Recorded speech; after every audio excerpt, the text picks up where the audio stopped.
Hello YouTube, this is Morgan, Airspeed Prime here at my next Teenage Mutant Ninja Turtles episode review. This one's going to be for Season 5, Episode 3, The Heart of Evil. Solid enough episode, but nothing brilliant in my opinion. I like the pace that the show seems to have now, given that it has this kind of new format where it seems to be going for a bunch of shorter arcs rather than like trying to have a vague overall season arc. So that could end up working out quite nicely as we see what different arcs they kind of cover. Obviously, that being related to the fact that the show is now called like Tales of the Teenage Mutant Ninja Turtles. Speaking to the fact that it's more about kind of shorter stories rather than trying to tell a huge one. Even though I think the stakes are still roughly as high as they were in previous seasons. So, you know, just with the pace of this episode, last episode we found out they needed Shredder's heart. This is the episode about them getting it, and we basically covered right up to the resurrection of Shredder. And, you know, I don't think it's the greatest plot that the show has ever had, but they're setting up some stuff in the background with Cavaxis and his gradual attempts to become free, and clearly his want to revive Shredder as well. Because once he revives Shredder, and then if he does that soul-sucking thing to take Shredder's power, he's going to become even more powerful himself. So that to me is probably the way to go with this. That you just kind of power up Cavaxis, but at the same time, I feel the writers won't be able to resist keeping Shredder revived just because he's like the main villain. But we'll see where they go with that. The other thing with this episode was that they attempted to give Donatello a bit of a character moment with regards to his want for revenge against Don Vizioso for what happened the last time they encountered each other in, I think, the episode Mutant Gangland from last season. Now, for me, it was a little bit of a surprise because, one, I didn't remember that episode all that well, and I definitely didn't really remember Donatello like being this angry and annoyed about what had happened. Like, I get nearly being dissected by this guy. He would want revenge. But, like, how is that any different than what any of the other villains have done to him or the Turtles full stop? So that's where the episode kind of lost me a bit. In that, like, I never felt like the motive for why Donnie would want such heavy revenge and why it would change him enough that he would, like, almost kill him. Just because of this one incident compared to everything else that's happened. Like, why wasn't Donnie like this versus Shredder for killing Splinter? Like, that's the inconsistency here. It feels like they just, like with a lot of the plots here, just decide that, oh hey, let's create a dynamic in this episode for some reason. And for some reason in this episode, it was that Donnie was going out on his own, choking out people, avoiding stealth, and almost killing Don Vizioso in the end. And again, Leo ultimately got through to him and kind of snapped him out of it, and that was it. So it wasn't really much of an arc. I appreciate them attempting to do something, but you have to do it better than that. That really, this episode was kind of weak on that front in terms of trying a character arc with Donnie. I appreciate the focus on Donnie because he hasn't had a decent episode in a while, but you know, it really wasn't great here. So, other than that, I liked Karai is just properly part of the team now. I appreciate that.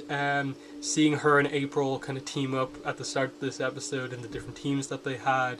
Seeing her being involved with the rest of the group in the big final battle of this episode was cool. And overall, I think that is something we've been waiting for since like midway through season 2. Like more or less since her introduction and them hinting, you know, that she may join the team. We've been waiting for her to just commit to being part of the team, and that seems to be where we are right now. So that was definitely a kind of fun, I suppose, more notable thing within the series, that we're finally having Karai properly team up with the Turtles. Other thing, April, they continue, as I've been saying for like the entire run of this show, April to me feels like one of the most important characters. Now that you know, Shredder, admittedly Shredder's kind of coming back, but like he's more or less done as a character. Splinter's dead. April to me is the most interesting character in the show, and this episode highlighted that a bit again, in that Cavaxis, the only one whose power he seems to respect, is obviously like the power that Shredder holds. But of our good guys, he seems to find April's powers interesting in that he is aware that she's more powerful than basically everyone present except himself, probably.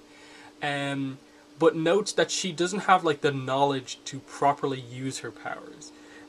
So that could lead to something interesting depending on where they go with this. Regards to, we know that April has like a huge like potential like ceiling on her powers just because of how the whole Aeon crystal thing worked, and admittedly that was her being possessed by one of those kind of people, the spirit of one of those people, and that's why her powers were so kind of crazy amplified. But I suppose it speaks to the fact that she herself could get to that power level where she could be able to throw Cavaxis around with her telekinetic powers if she learned how to control it well enough. So that's something to definitely be on the lookout for going forward. In that, like, he clearly wants to capture April so he can steal her powers and like improve his own power. But yeah, the seal also being a plot point in the episode, I thought that was good. That you had one team kind of trying to get the seal to control Cavaxis, the other team trying to get the heart of Shredder so they could stop his resurrection. In the end, Tiger Claw gets the seal back, and Shredder is resurrected. But we'll see where they go with that. In that, it seems like he's been resurrected, but his body hasn't been like healed as such. He just seems like a zombie almost. But you know, he was just resurrected. Maybe it takes some time. Maybe that's just him without his armor and stuff like that.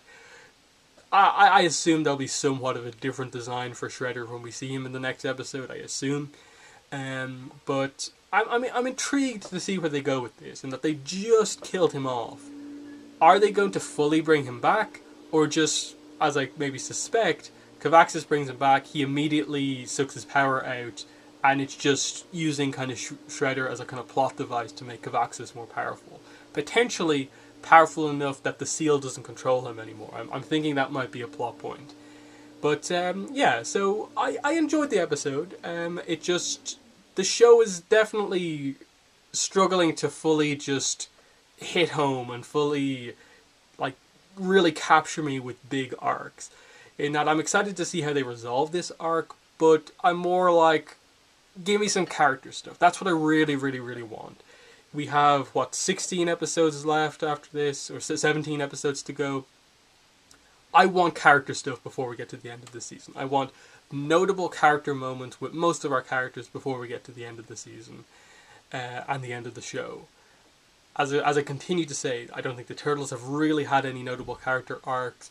I hope they get it right going forward. But yeah, that's been my review for Season 5, Episode 3, Heart of Evil. In the comments, let me know what your thoughts were on the episode as well as my review. But that has been the video for today. Thanks for watching, and bye.